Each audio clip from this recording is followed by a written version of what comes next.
And my name is Zhang Quan. I'm from China. I'm the Senior General Manager of Sony Digital Products Wuxi. And I'm taking the responsibility of human resources and general affairs, including diversity and CSR. I'm representative of Sony in China.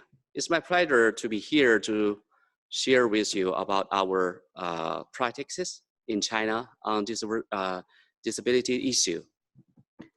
According to the government report, and there are 85 million people with disabilities in China, and about more than 7 people in working age are not employed, since China is still a developing country.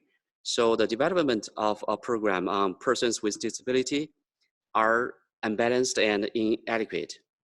And today I'm going to focus on our works on promoting the employment of people with disabilities.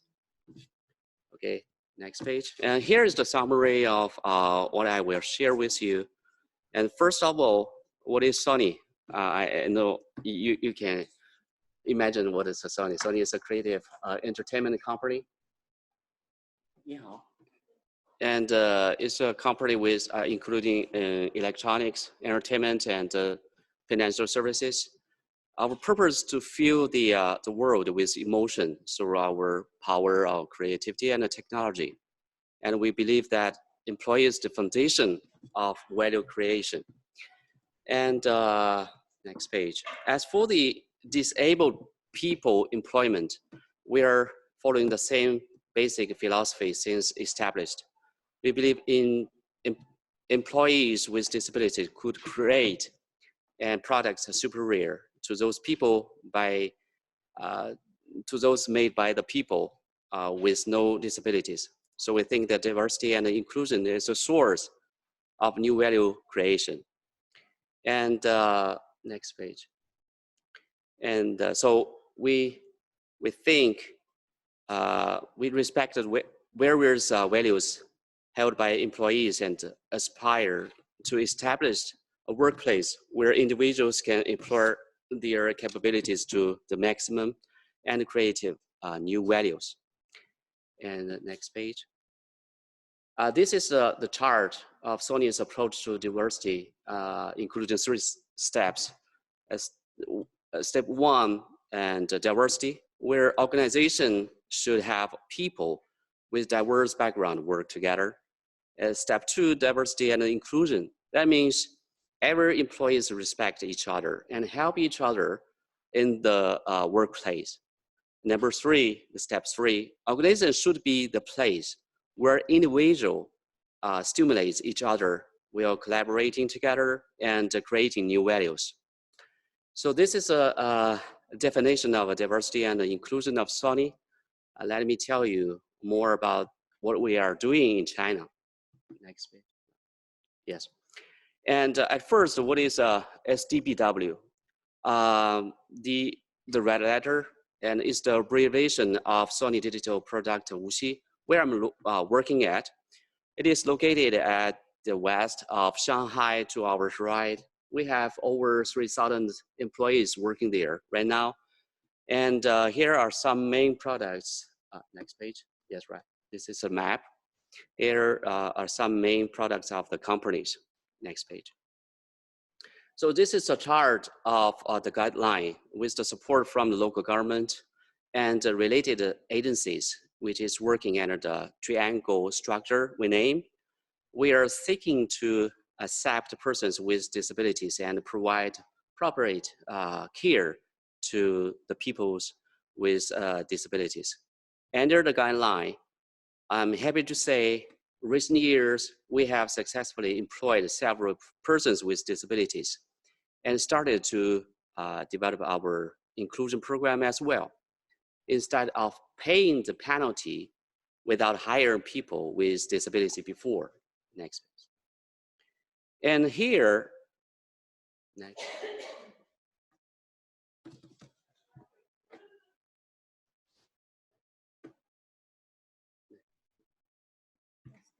Oh, 2 parts, just 1 part. Next, 11. Okay, and one more.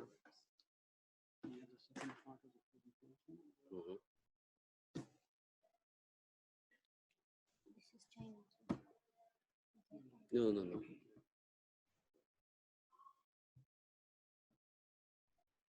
Yes.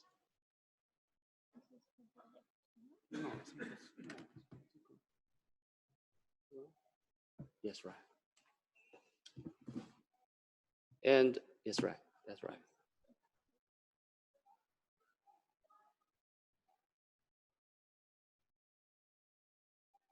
You show the no. You show just closed. Yes, this one. This one.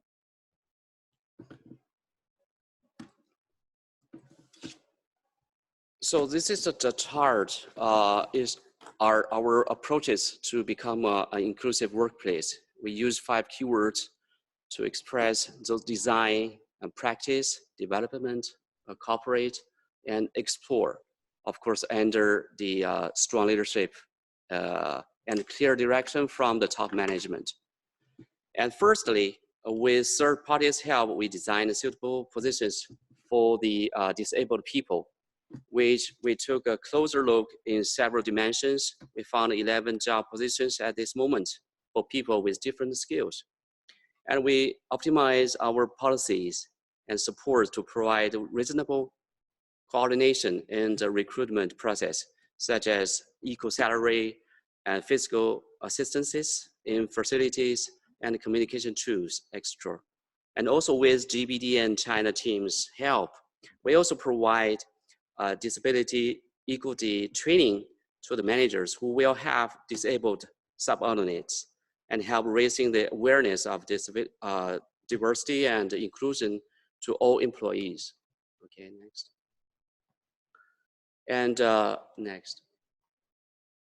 Okay, and after a series of preparation, we started our recruitment by attending different job fairs. And now we have 13 employees with disabilities in STBW. We are proud of them since they are doing a really good job on their own positions and stimulating and encouraging their colleagues as well. And in order to improve our policies and support system, we're tracking their career development through assessment and interview by professional consultant after they are joining. So next, please. Yes, next, please. So happy work, happy life. Like other employees, people with disabilities are working hard with dignity and possibility enjoying company's activities as well. Next. In order to help more disabilities to be recruited, we expand our practice within Sony Group companies in China. And we also cooperated with education institutions and the government by developing skill courses and sharing our practice nationwide. For example, maybe next. Yes.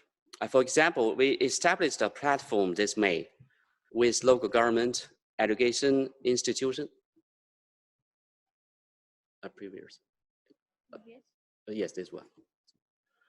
And local government, education institutions, and over 25 companies, and Mr. Haibin's team to promoting job opportunities and raising awareness of inclusive work. Although we experienced a lot, we think we are still on the way to step 2 of Sony's diversity and inclusion. So it's our pleasure to be here as a member of the GBDN to learn more effective way methods from you. And next one. Next one. Next one.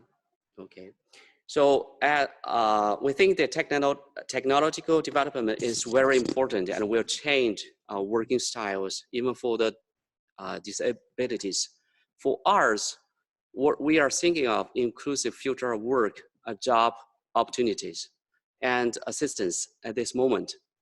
We think the most effective way to help the person with disabilities is to hire more people and let them rely on their efforts and enjoy the life as others do. But there will be a limitation in one company. And if we raise the awareness of inclusive work to whole society, we believe the situation will be changed. And except promoting job opportunities, assisting people with disabilities to be more skillful, to apply for the suitable job and integrate into the society will be another solution as well. So this is our practice in China. And thank you very much for your listening. Okay.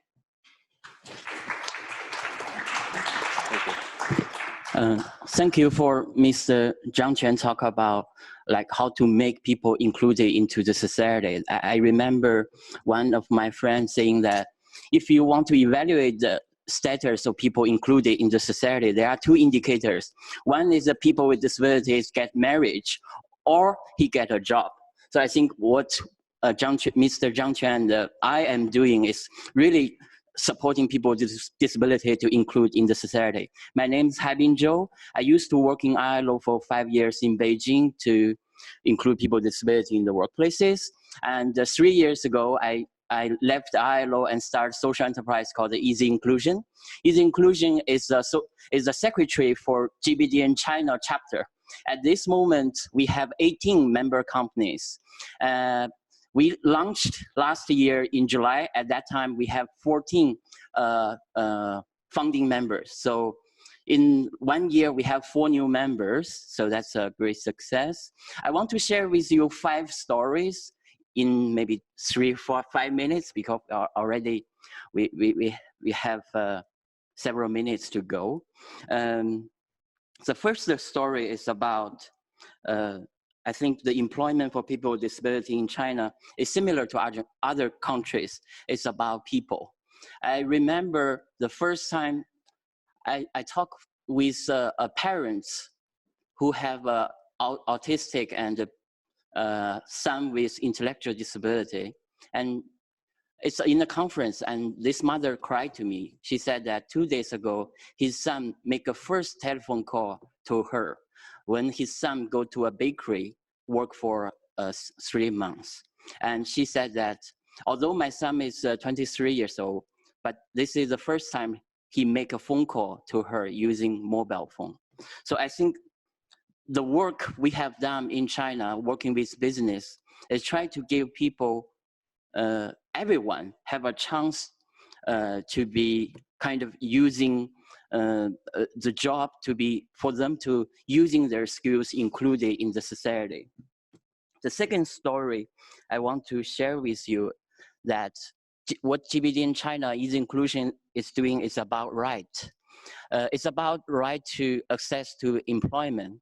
I remember the first time I talked with government officials in China. This department is responsible for employment for people with disability. I said, shall we do some support employment project for people with intellectual disability? And he said, are you crazy? So many graduate students cannot find jobs, and you are talking about people go to job for intellectual disability.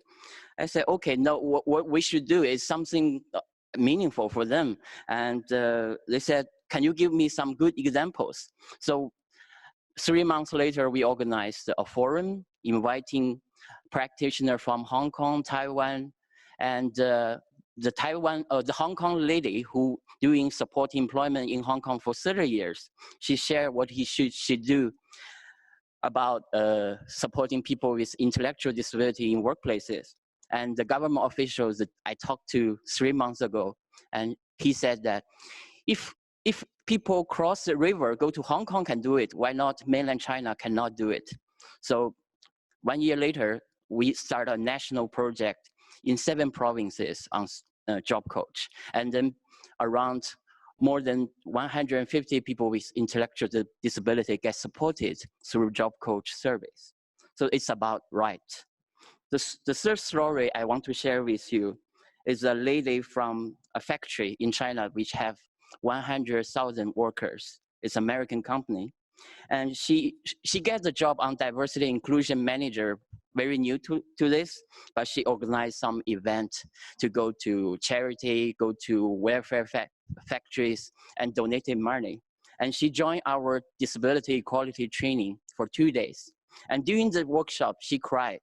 She said that, I'm from Hungary.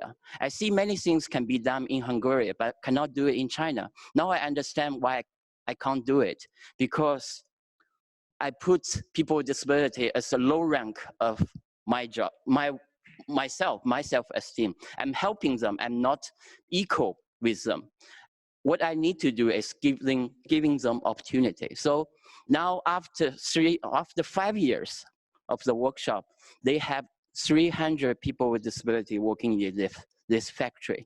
At the beginning, they only have 2 people with disability. So it happens in less than 5 years. This lady she is a kind of the indicator or the coordinator to synergy among this company. She is not the person who makes the change, but as soon as people understand it's about human being, it's about empathy, then people will know that how to treat people with disability in workplaces.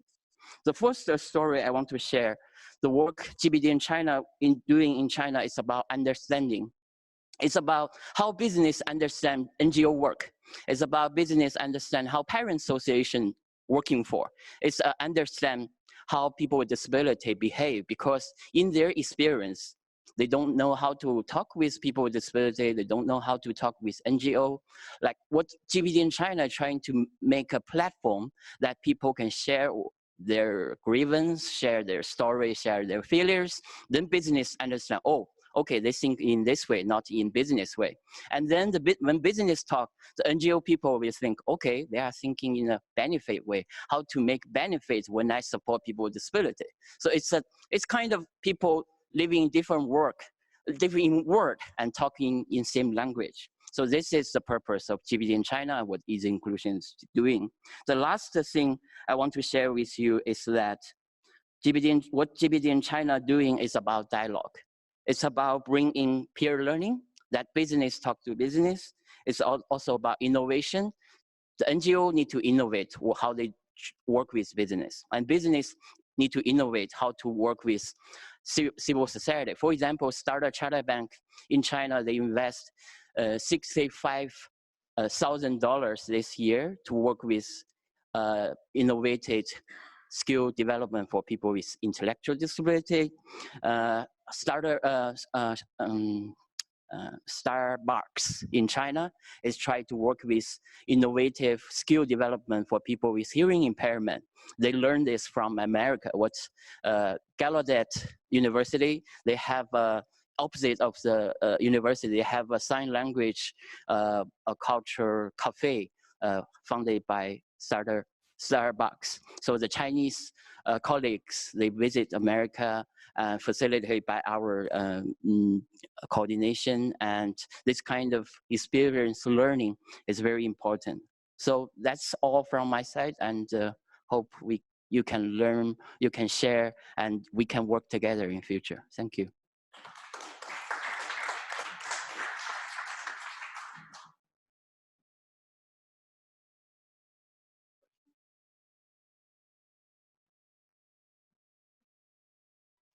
No. No questions. 5 minutes question. Hello. I just wanted to ask Zhang from Sony. Being a tech company as well, how are you using technology to support your employees as well in the jobs that they're being hired for? I mean, how to use technology to help people, to help the...